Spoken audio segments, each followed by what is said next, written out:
Hello friends, this is Robin. আজকের টিউটোরিয়ালে স্বাগত জানিয়ে শুরু করছি। তো আজকের টিউটোরিয়ালে আমরা শিখব কিভাবে এলিমেন্টর পেজ বিল্ডার দিয়ে একটি সুন্দর ওয়েবসাইট তৈরি করতে হয়, মানে পেজ ডিজাইন করতে হয়। So without any further do, let's get started and make sure to subscribe this channel for upcoming videos. তো পেজ এডিট করার জন্য বা পেজ ডিজাইন করার জন্য আমাদের অবশ্যই পেজে যেতে হবে। আমরা গত টিউটোরিয়ালে কিছু পেজ ক্রিয়েট করেছিলাম। তো আমরা যেহেতু আজকে হোম পেজে নিয়ে কাজ করব, তো আমরা প্রথমেই হোম পেজের এডিটে গেলাম। এলিমেন্টর পেজ বিল্ডার দিয়ে পেজ ডিজাইন করার আগে আমাদের অবশ্যই পেজ যেই টেমপ্লেটটা আছে সেটা আমাদের আবার একটু চেঞ্জ করতে হবে। আমরা প্রথম টিউটোরিয়ালে কাজ করেছিলাম এলিমেন্টর ফ্লুইড দিয়ে। তো এবার আমরা কাজ করব পেজ বিল্ডার। শুধু পেজ বিল্ডার ক্লিক করে দেন আপডেট। আমি অলরেডি আপডেট করে ফেলেছি, তাই আমার এখানটা ডিজেবল দেখাচ্ছে। জাস্ট দেন এখানে ক্লিক করতে হবে এডিট উইথ এলিমেন্টর।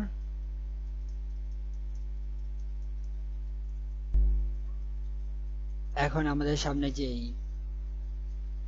পেজটি বা স্ক্রিনটি প্রদর্শিত হয়েছে সেটা হচ্ছে এলিমেন্টর পেজ বিল্ডারের মূল ইন্টারফেস। তো আমরা এখন আমাদের যে ডেমো ওয়েবসাইট আছে এটা দেখে দেখে ডিজাইন করা স্টার্ট করব। তো ফার্স্টেই আছে এখানে একটা পুরো সেকশনটাকে বলে হিরো সেকশন। এইটার ভিতরে শুধু একটা কলাম ইউজ করা হয়েছে। আচ্ছা, ডাবল কলাম মানে ডাবল কলাম ইউজ, এই যে এইটা হলো একটা ছবি আর কিছু টেক্সট, এটা হচ্ছে ডাবল কলাম, কিন্তু এখানে ওইরকম কোনো নাই। সো এটা একটা কলাম, তো আমরা ফার্স্টে একটা কলাম নেব।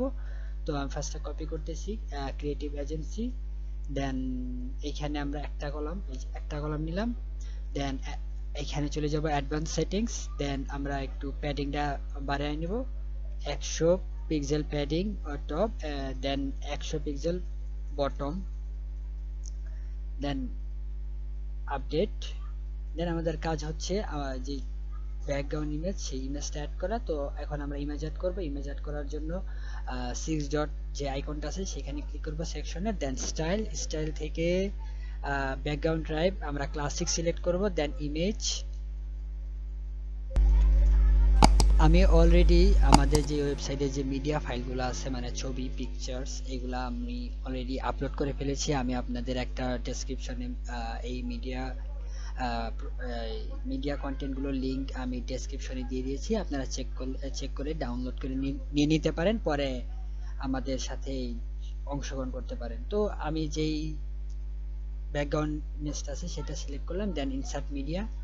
এখন আমাদের এটা ঠিক করতে হবে পজিশন সেন্টার অ্যাটাচমেন্ট, যেহেতু এটা কি অ্যাটাচমেন্ট যা ডিফল্ট, দেন রিপিট নো রিপিট, দেন সাইজ আমরা কভার করে দিব।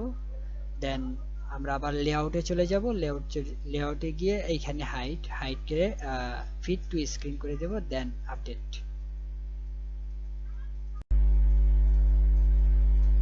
এখন আমাদের যে ব্যাকগ্রাউন্ড ইমেজটা আছে সেটাতে কিছু অপাসিটি অ্যাড করতে হবে। তো আমি আবার চলে গেলাম স্টাইল থেকে ব্যাকগ্রাউন্ড ওভারলে থেকে ব্যাকগ্রাউন্ড টাইপ ক্লাসিক সিলেক্ট করে, দেন কালার থেকে আমি ব্ল্যাক সিলেক্ট করলাম, দেন অপাসিটি 0.5, দেন আপডেট। দেন এখন আমাদের কাজ হলো কপি করা টেক্সট, আমি কপি করলাম, দেন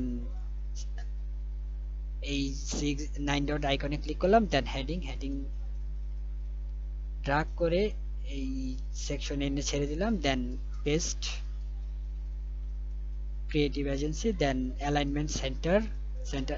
এখন স্টাইলে যাব। স্টাইল থেকে টেক্সট কালার হোয়াইট সিলেক্ট করলাম, দেন টাইপোগ্রাফি সিলেক্ট ফন্ট ফ্যামিলি দিলাম ওয়ার্ক সেন্স, দেন এটা দিলাম 65 পিক্সেল, ছোট হয়ে গেছে,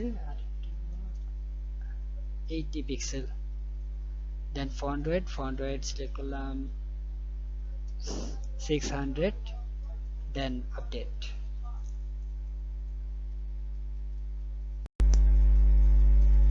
এখন আমাদের এই যে টেক্সটটা আছে সেই টেক্সটটা এড করতে হবে। জাস্ট ক্লিক করলাম, দেন কপি, দেন আমি আবার 9 ডট আইকনে গেলাম, দেন টেক্সট এডিটর এখানে এনে ছেড়ে দিলাম, দেন এতটুকু ডিলিট করে দিয়ে আমরা আমাদের যে টেক্সট করছি সেই টেক্সট পেস্ট করলাম, দেন ওকে। এবার আমাদের স্টাইলে যেতে হবে, স্টাইলে গিয়ে টেক্সট কালার আগে হোয়াইট সিলেক্ট করলাম, দেন অ্যালাইনমেন্ট সেন্টার, দেন টাইপোগ্রাফি, এখানে ওয়ার্ক সেন্স দিলাম, দেন সাইজ, ফন্ট সাইজ দিলাম 24 পিক্সেল, দেন আপডেট। আচ্ছা ঠিক আছে। দেন এখন আমাদের কাজ হলো এই বাটনটা অ্যাড করার। তো বাটন অ্যাড করার জন্য আবার সেই 9 ডট আইকনে ক্লিক করলাম, দেন বাটন এখানে এনে ছেড়ে দিলাম, ক্রপ, দেন অ্যালাইনমেন্ট সেন্টার। এখন আমরা যেই কালার আছে কালার চেঞ্জ করব এবং ফন্ট যেই লেখাটা আছে সেটাও চেঞ্জ করব। তো স্টাইল থেকে ফার্স্ট আমরা কালারটা চেঞ্জ করি, টেক্সট কালার হোয়াইটই থাকবে, দেন আমাদের শুধু এখন এই কালারটা দরকার। তো এই কালার ইউজ করার জন্য আমার একটা কালার পিকার ইউজ করতেছি, then colour picker colour code copy করলাম, দেন এখন ব্যাকগ্রাউন্ড কালার ইউজ করে দিলাম। এখন আমরা যদি বাটনের দিকে তাকাই তাহলে আমরা দেখতে পাবো বাটনটা কিছুটা সার্কুলার। তো আমাদের এখন সার্কেল টাইপের কিছু করতে হবে। তো করার জন্য আমরা বর্ডার রেডিয়াসে এইখানে আমরা 30 পিক্সেল, হ্যাঁ হয়ে গেছে। দেন এখন প্যাডিং ইউজ করার জন্য আমরা এখানে টপ প্যাডিং পিক্সেল দিলাম 12, দেন বটম প্যাডিং পিক্সেল দিলাম 12, দেন লেফট রাইটে দিলাম 40। ওকে, এখন আমাদের টেক্সট, আমাদের লেখাটা একটু বড় করতে হবে। তো আমরা আবার স্টাইলে চলে গেলাম, দেন টাইপোগ্রাফি থেকে এখানে সিলেক্ট করলাম ওয়ার্ক সেন্স, দেন ওকে। এখন আমরা সাইজটা একটু বড় করব 18, হ্যাঁ ঠিক আছে।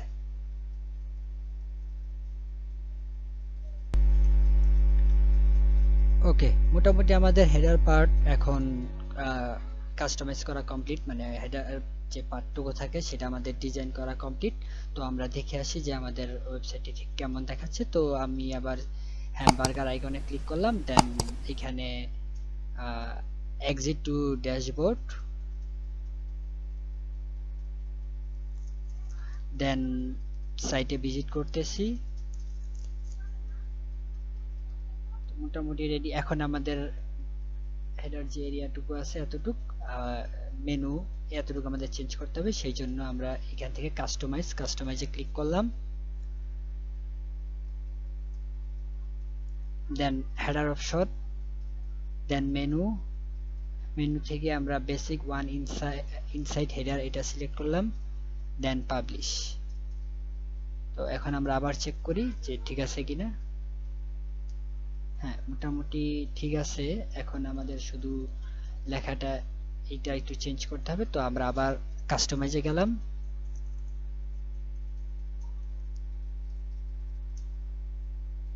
দেন সাইট আইডেন্টিটি, দেন জাস্ট another WordPress ওয়েবসাইট, এটুকু রিমুভ করে দিলাম, দেন পাবলিশ।